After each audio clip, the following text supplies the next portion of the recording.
Music gets run.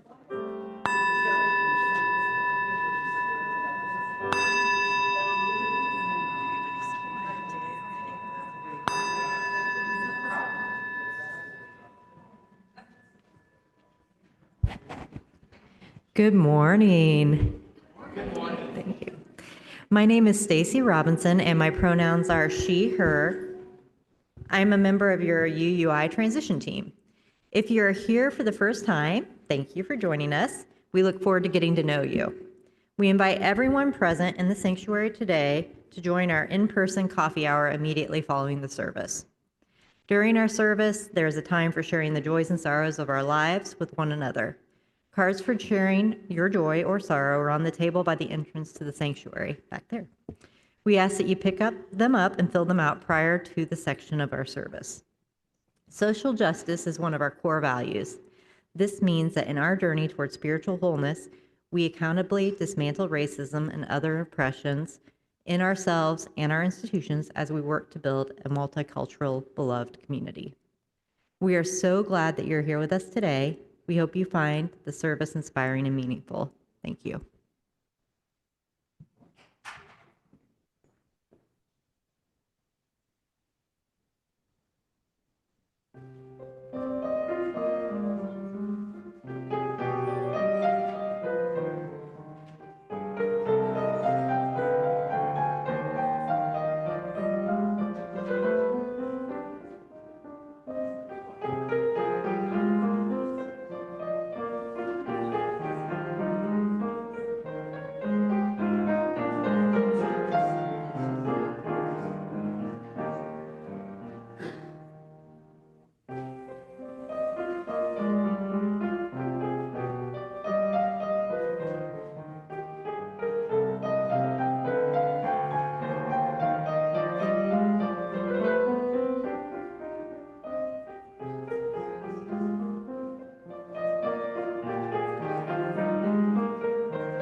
Good morning.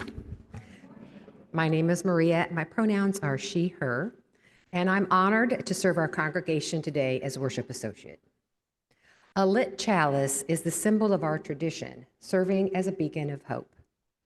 As we light our chalice in the sanctuary, I invite those on Zoom to light a chalice or candle, and if you'd like, to type the location in the chat. Today, I'm going to have Beth Gobble come up and help us light our chalice here in the sanctuary.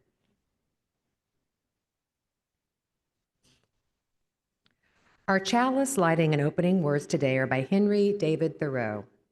The greatest compliment that was ever paid to me was when someone asked me what I thought and then attended to my answer.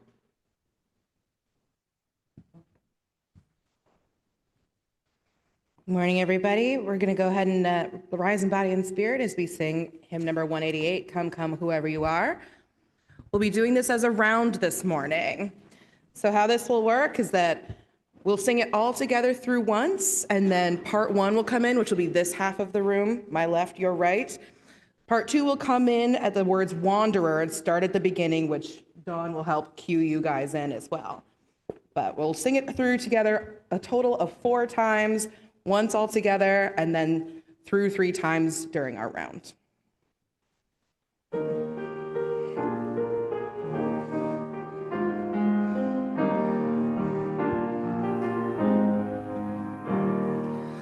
Come, come, whoever you are, wanderer, worshiper, lover of leaving, ours is no caravan of despair. Come, yet again come. Come, come, whoever you are, wanderer, worshiper, lover of leaving, ours is no caravan of despair. Come, yet again come. Come, come, whoever you are, wanderer, worshiper, lover of leaving, ours is no caravan of despair. Come, yet again come. We had one more time. Wherever you are, wanderer, worshiper, lover of leaving, ours is no caravan of despair. Come, yet again come. It's always an adventure.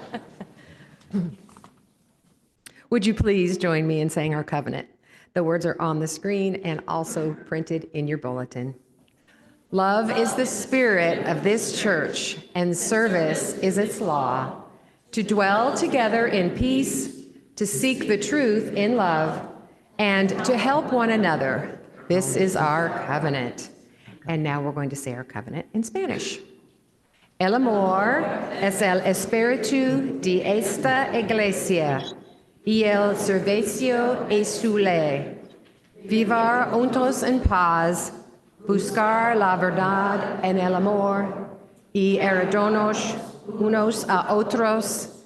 Este es nuestro pacto. You may be seated. Our congregation is a very lively community with many opportunities to participate. Here are a few announcements for today, but please check your order of service, the lovely bulletin that the ushers handed you when you walked in, for more information. So, a new daytime chalice circle is beginning in January. Get more information after the service in the social hall, and please sign up. The deadline is today.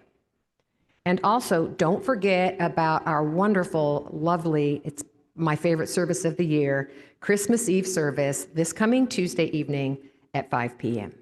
Thank you.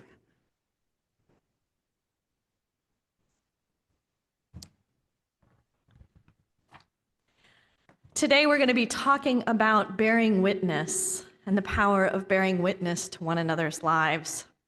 One of the ways we do this each week is through the sharing of the joys and sorrows of our lives together in community. It provides a time for us to share, and it provides a time for the community to bear witness to our sharing. And this makes it such a powerful and sacred thing that we do.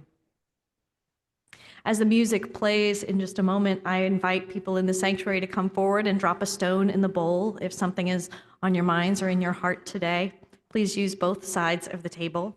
And if you've written your joy or a sorrow on a card, please leave it in the basket, and I will read it out loud. Please note that the cards are by the entrance to the sanctuary for easy pickup when you come in.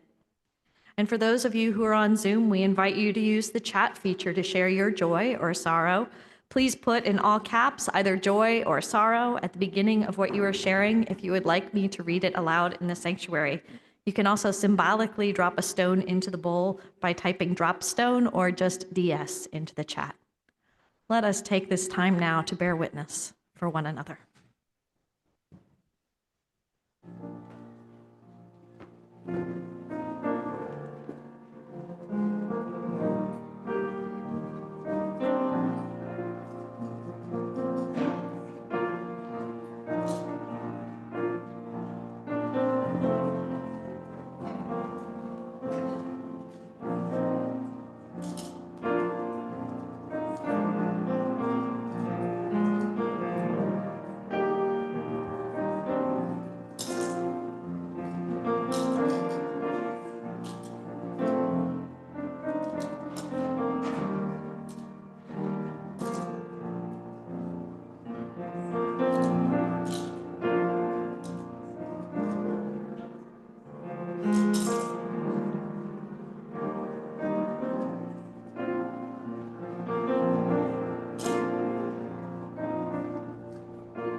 These are the joys and sorrows that were shared today.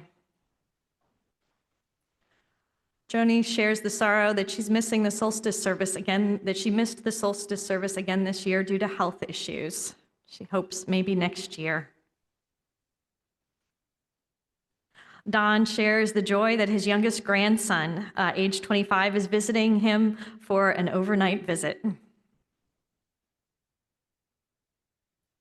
Jen shares the joy that she is feeling joyful for this Christmas season.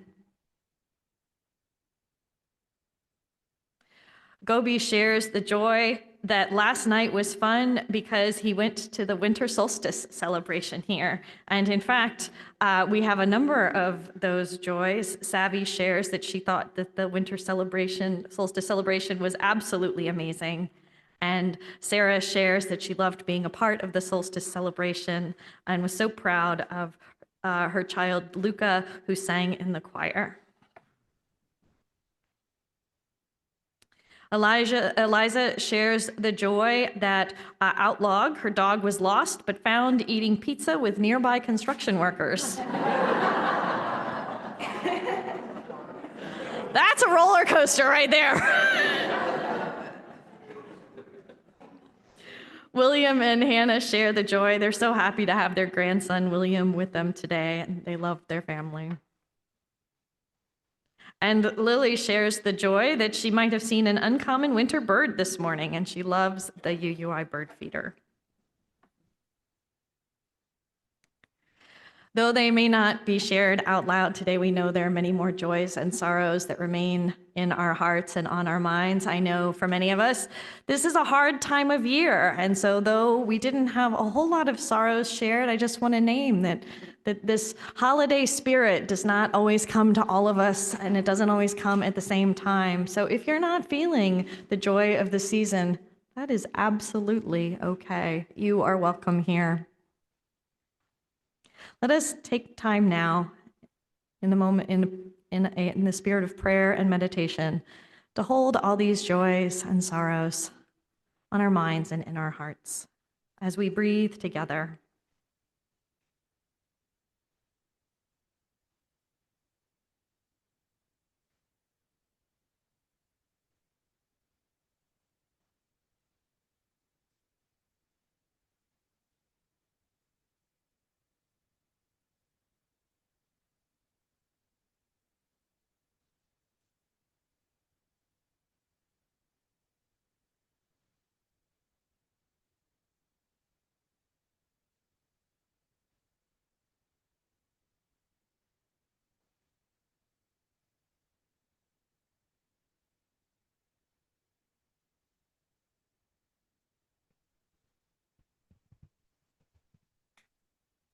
Blessed be, and amen.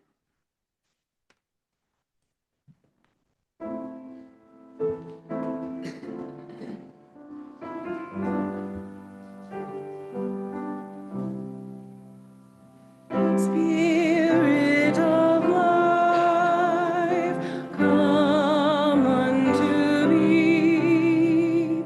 Sing in my heart all the stirrings of compassion.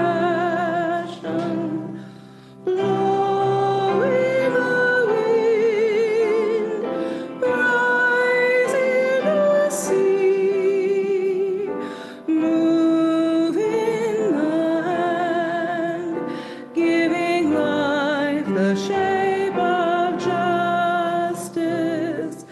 Roots will be close, wings set me free. Spirit of life, come to me, come to me.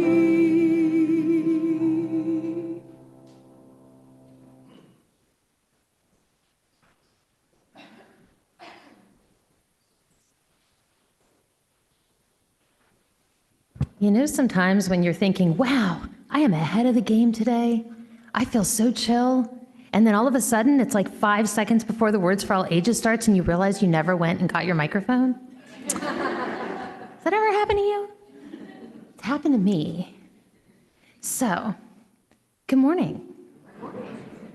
And if you would like to join me up front for the Words for All Ages, you can, even though I am at something of a remove today. Totally understandable. And, and what did I tell you? Lo and behold, how many people here were at the winter solstice service this weekend? That is a lot of people. That's like more than half the people in this room, which is so cool. And we've come through it already. Believe it or not, the longest night of the year came and it went and it's done. Yeah, I'm stoked about it. So I know, bring on summer. Maybe not quite yet, but every day after this will be a little bit longer. And I think that's something to celebrate.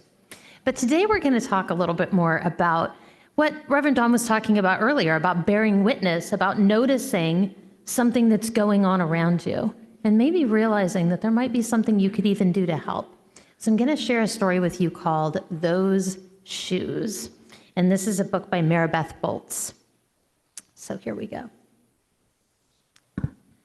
Grandma, I want them. There's no room for want around here, just need, Grandma says. And what you need are new boots for winter. But I have dreams about those shoes. Black high tops, 2 white stripes. Okay, guys, we're just going to be very patient with me today. There we go. Have you ever had a dream about something like that you really, really wanted? Maybe. Then, one day, in the middle of kickball, one of my shoes comes apart. Looks like you could use a new pair, Jeremy, Mr. Alfrey, the school counselor says. He brings out a box of shoes and other stuff he has for kids who need things. He helps me find the only shoes he has that are my size. Velcro, like the ones my little cousin Marshall wears. They have an animal on them from a cartoon I don't think any kid ever watched. When I come back to the classroom, Alan Jacoby takes one look at my Mr. Alfrey shoes and laughs. And so do Terrence, Brandon T., and everyone else. The only kid not laughing is Antonio Parker. At home, Grandma says, "How kind of Mr. Alfrey." I nod, but turn my back. I'm not going to cry about any dumb shoes. But when I'm writing my spelling words later, every word looks like the word shoes. And my grip is so tight on my pencil, I think it might bust. On Saturday, Grandma says, "Let's check out those shoes you're wanting so much. I've got a little bit of money set aside. Might be enough. You never know." At the shoe store, Grandma turns those shoes over so she can check the price. When she sees it, she sits down heavy. "Maybe they wrote it down wrong," I say. Grandma shakes her head. Then I remember the thrift shops. What if there's a rich kid who outgrew his or got 2 pairs for Christmas and had to give one of them away? We ride the bus to the first thrift shop. Black cowboy boots, pink slippers, sandals, high heels, every kind of shoes except the ones I want. We ride the bus to the second thrift shop. Not a pair of those shoes in sight. Around the corner is the third thrift shop. I see something in the window. And guess what? Black shoes with 2 white stripes. High tops, perfect shape, $2.50. Those shoes. My heart is pounding hard as I take off my shoes and hitch up my baggy socks. How exciting, Grandma says. What size are they? I shove my foot into the first shoe, curling my toes to get my heel in. I don't know, but I think they fit. Yeah, I've been there. I don't know about y'all. Kind of like being Cinderella, but not in a fun way. Grandma kneels on the floor and feels for my toes at the end of the shoe. And like if you've ever had a grandma that feels your toes in your shoes, you know this is the end, right? "Oh, Jeremy," she says, "I can't spend good money on shoes that don't fit." I pull the other shoe on and try to walk around. "They're okay," I say, holding my breath and praying that my toes will fall off right then and there. but my toes don't fall off. I buy them anyway with my own money, and I squeeze them on and limp to the bus stop. At home, a few days later, Grandma puts a new pair of snow boots in my closet and doesn't say a word about my too big feet shuffling around in my too small shoes. Sometimes shoes stretch, I say. Grandma gives me a hug. I like all the dinosaurs in his room, you guys. I am pro-dinosaur. I check every day, but those shoes don't stretch. I have to wear my Mr. Alfreys to school instead. One day during math, I glance at Antonio's shoes. One of them is taped up, and his feet look smaller than mine. After school, I head to the park to think. Antonio is there, the only kid who didn't laugh at my Mr. Alfrey shoes. We shoot baskets. A loose piece of tape on Antonio's shoe smacks the concrete every time he jumps. I think, I'm not going to do it. We leap off the swings. I'm not going to do it. We race from one end of the playground to the other. I'm not going to do it, I say. Do what? Antonio says, breathing hard. Grandma calls me for supper and invites Antonio over too. After supper, he spies my shoes. How come you don't wear them? Antonio asks. I shrug. My hands are sweaty. I can feel him wishing those shoes were his. That night, I am awake for a long time, thinking about Antonio. When morning comes, I try on my shoes for the last time. Before I can change my mind, the shoes are in my coat. Snow is beginning to fall as I run across the street to Antonio's apartment. I put the shoes in front of his door, push the doorbell, and run. At school, Antonio is smiling big in his brand new shoes. I feel happy when I look at his face and mad when I look at my Mr. Alfrey shoes. But later, when it's time for recess, something happens. Everywhere there is snow. Leave your shoes in the hall and change into your boots, the teacher announces. Leave your shoes in the hall. It's then I remember what I have in my backpack. New boots. New black boots that no kid has ever worn before.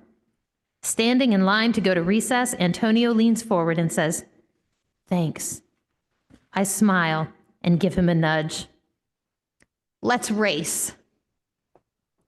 And that is the end of the story.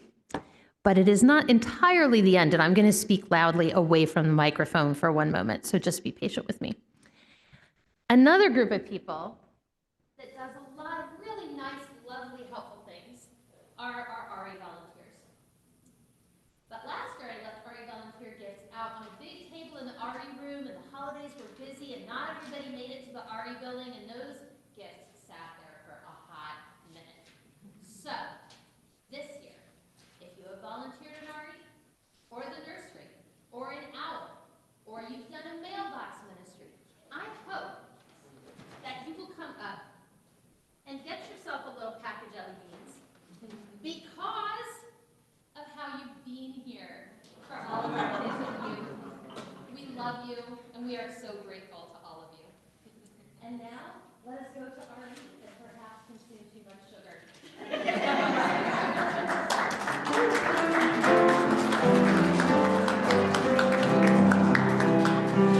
May your mind be open to new learning. May your lips bring truth into the world. May your heart know love and your hands do the work of justice as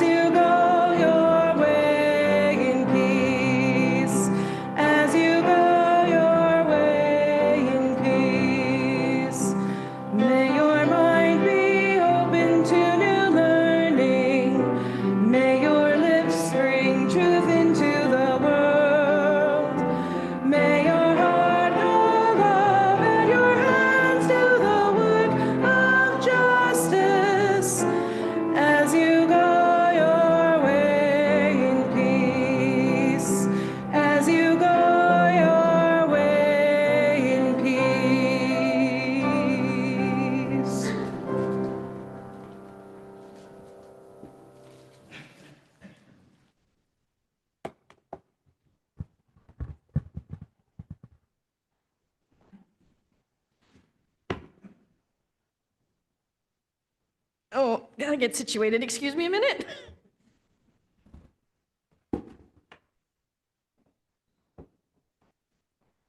There we go. So, as some of you have heard before, I used to play roller derby. This was when I was the minister of First Unitarian Church in Louisville, Kentucky, just over 10 years ago. Now, if you're not familiar with the sport of roller derby, it's played on roller skates. Shocking, I know. And it's played on an oval track. Each team has 5 players on the track at a time, and they knock into each other, skate past each other, and perform feats of marvel while they skate around. Roller derby can be played either on a flat track or a banked one, and it is traditionally a women's sport, though today most teams are open to women and non-binary players, and there's even a small men's roller derby league. I loved it. Roller derby provided me with an outlet for the normal frustrations that tended to accumulate at church and at home, and it gave me a group of friends that weren't connected to the church that I was serving. It was a place I could both complete the stress cycle and let my hair down. And it was so much fun. In fact, I have been working on a book of life lessons that I learned from roller derby because it taught me so much, and it's a great metaphor through which to look at various theological, psychological, and sociological concepts. Concepts like bearing witness. Who would have thunk? As I said, roller derby is played on an oval track. The narrow part of the track coming into the tip of the oval is called the apex of the turn, of the curve. Advanced players are able to jump the apex as a way of speeding up their lap around the track, or as a way of passing people on the inside. It's really hard, and it requires a lot of speed and agility and a sense of fearlessness. And I jumped the apex all of one time in practice. And I remember it. I was elated. I felt on top of the world. And then I looked around, and no one else had seen it.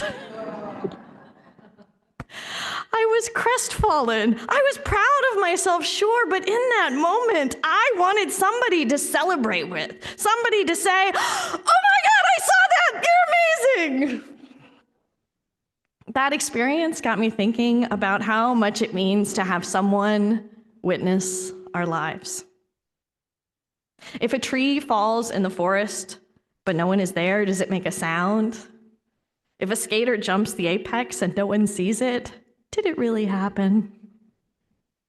We human beings crave having someone witness our lives, our highs, our lows, and everything in between, even the mundane, the messy, the painful moments that we often try to hide. Yes, it's a paradox that even as we're trying to hide pieces, we crave that someone will see us.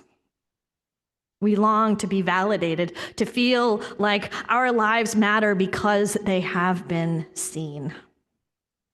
This need to be seen is beautifully captured in a quote from Susan Sarandon's character in the 2004 movie, Shall We Dance? She says, "Your life will not go unnoticed because I will notice it. Your life will not go unwitnessed because I will be your witness." Isn't that what we all yearn for? Someone to notice the good, the bad, the terrible, the mundane, the wonderful. Bearing witness is about saying, "I see you. Your life matters, and I see it." This need is deeply, deeply human, almost primal. Think about the war boys in the Mad Max movies, if you've seen the Mad Max movies. The war boys are always shouting, "Witness me," when they are about to die or facing some moment of extreme sacrifice. It is a very dystopian world they are in, so they are dying and facing extreme sacrifice quite a lot. But they always yell, "Witness me," essentially asking someone to see their final act. It's their cry for validation. Contrast that with the quieter yet equally powerful story we just heard of those shoes. Jeremy notices Antonio's need for shoes that fit. He sees Antonio not in a flashy way, but in a way that affirms his humanity. Jeremy's act of bearing witness transforms both of them. Science tells us, too, that having someone bear witness to us isn't just something that makes us feel good, that makes us feel validated. It can actually cause healing. Peter Levine, an expert on trauma, once said, "Trauma is not what happens to us, but what we hold inside in the absence of an empathetic witness." Think about that. Trauma isn't just the event itself, it's the weight of carrying it alone. This means that bearing witness to one another can also be an act of healing. It can allow someone to unburden themselves, to let their experiences and emotions be seen and validated. The thing is, it's not always easy to know how to show up for someone. We don't always notice the need for a new pair of shoes. And yes, if someone jumps the apex and you see it and you see they're celebrating, you're likely to celebrate with them. But often we don't know what someone needs. Bearing witness means meeting someone where they are. It means paying attention to another's experience, whether through actions or words or simply showing up. And sometimes it is clear to us as we pay attention, but sometimes we need to ask. In one of their foundational episodes, the podcast called Multi-Amory, which looks at expanding ways that we love one another, talks about communication skills and the triforce of communication. They suggest that asking someone, "What would you like?" or "What do you need?" in this conversation. Asking that helps to clarify how we can bear witness for someone in a conversation in the way that they need. When we ask someone what they need, we find out whether they are looking for a solution, for insight, or simply for support. Asking this question, "What do you need in this conversation?" recognizes that not every conversation has the same goal, and it helps to ensure that the listener provides the type of response that the speaker truly needs. Sometimes someone wants practical help, a solution. They're looking for ideas, for brainstorming, or for advice on what to do next. When this is the goal, the focus of the conversation will be problem solving. Other times, someone might want your insight. They might want to dive deeper into an issue. They may not be looking for solutions, but they may want someone to help them reflect, to gain perspective, or to see the situation differently. And then there are the times when what someone needs most is just for us to support them through listening to them deeply. They may want to share their thoughts or emotions without interruption, without advice, without judgment. This is about being present and empathetic. When we ask what someone needs, we are able to align our responses to their expectations, whether they want solutions, insight, or support. So for instance, if someone says, "I'm overwhelmed," they may want help breaking the problem into steps, a solutions conversation. They may want feedback as to how to approach their situation, which would be an insight conversation. Or they may just want an empathetic ear to listen and maybe say, "That sounds hard," a supporting conversation.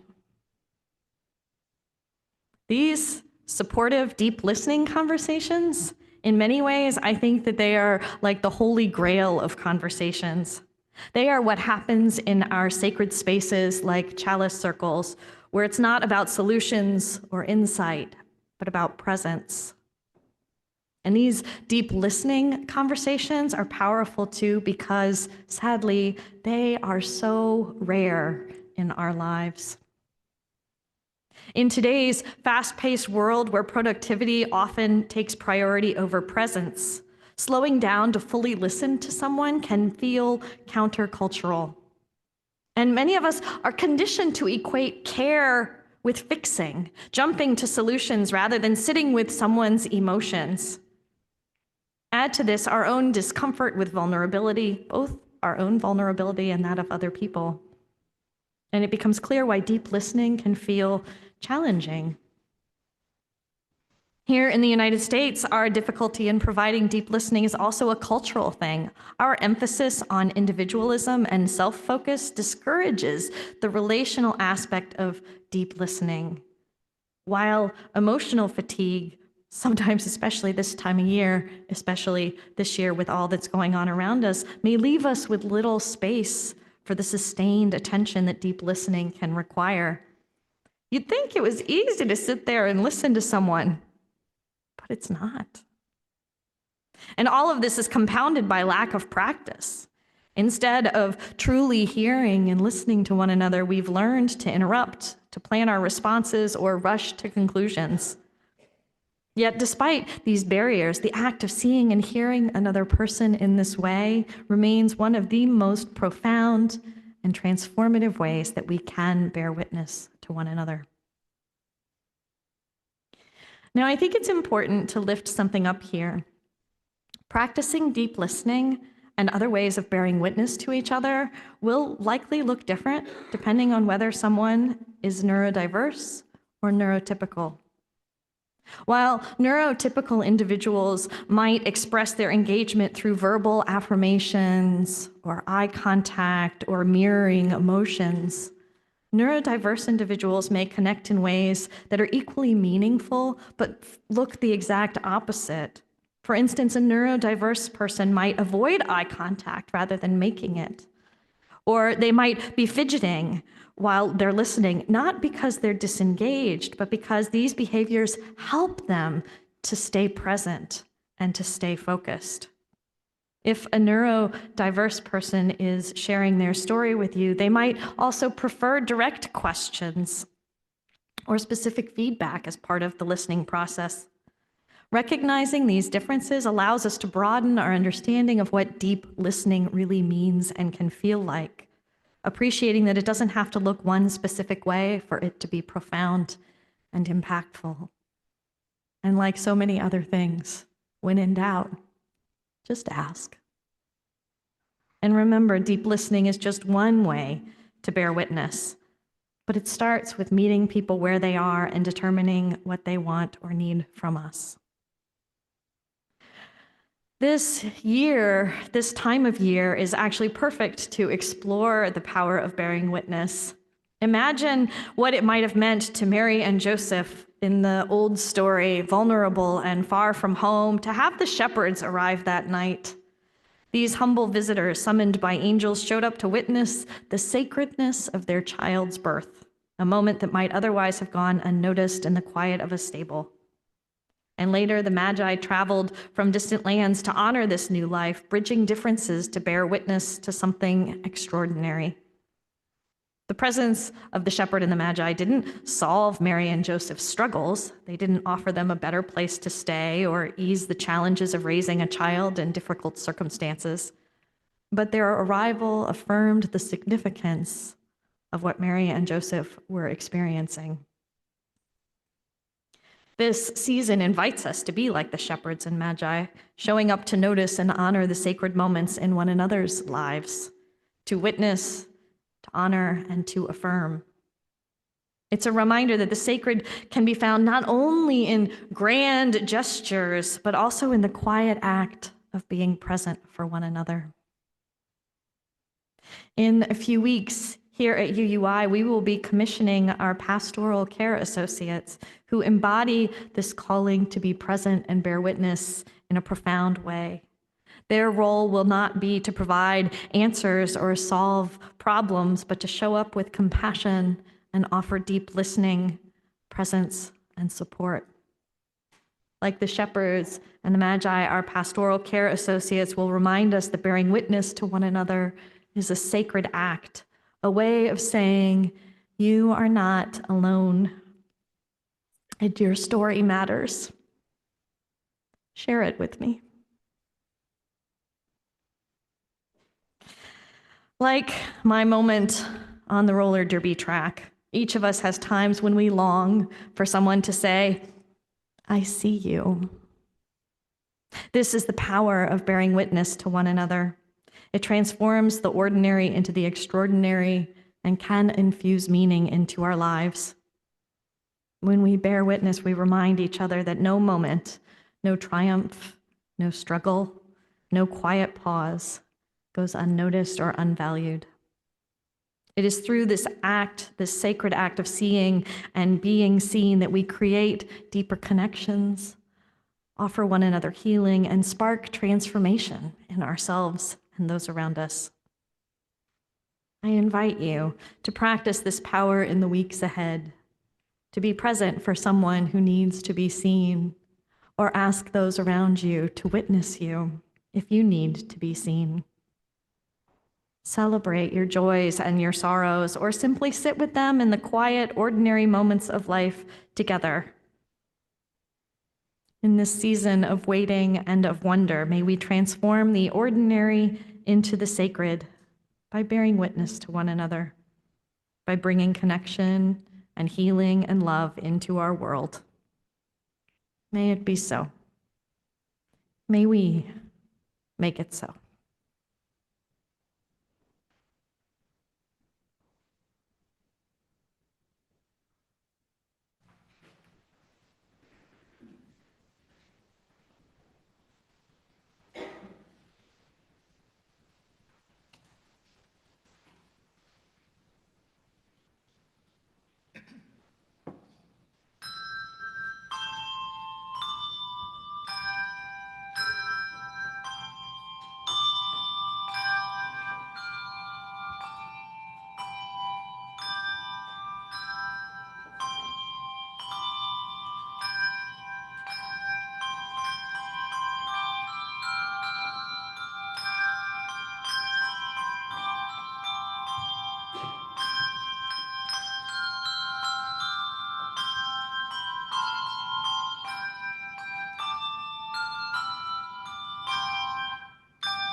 So lovely. Thank you. Every month, UUI gives half the Sunday collection to a cause chosen by our Social Justice Committee. Today, the Share the Plate offering will go to our own UUI Ministers Discretionary Fund. This fund was established to help those in our community who need financial help. People can go to our minister at those times when all else seems lost. Whether it's for diapers, medical bills, bus fare, rent, or any other urgent need, Reverend Dawn is able to use these funds to help those in our community in times of crisis. And she can do so in a discreet and confidential manner. You can give on your smartphone by texting the dollar amount you want to give, followed by the word share, to the phone number, which is in the Zoom chat and also in your bulletin. You can also give on our website at uui.org. Ushers will come around the sanctuary to collect your donations here. The offering will now be gratefully received. May it be joyfully given.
Thank you for your generosity.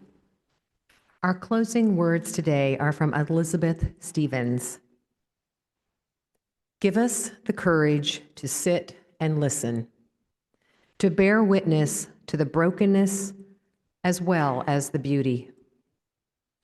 Help us to remember that as we hold others in love, we are held and healed in turn by the great love that abides. Amen, and blessed be.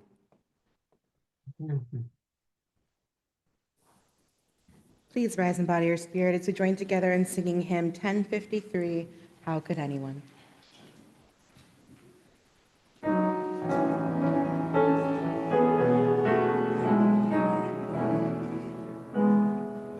How could anyone ever tell you you were anything less than beautiful? How could anyone ever tell you you were less than whole? How could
Please join me in our chalice extinguishing words, which are on the screen and also printed in your bulletin. And now we extinguish the flame of our chalice, but not the light of understanding, the warmth of compassion, or the fire of commitment. Let us keep those with us until we meet again. Go in peace.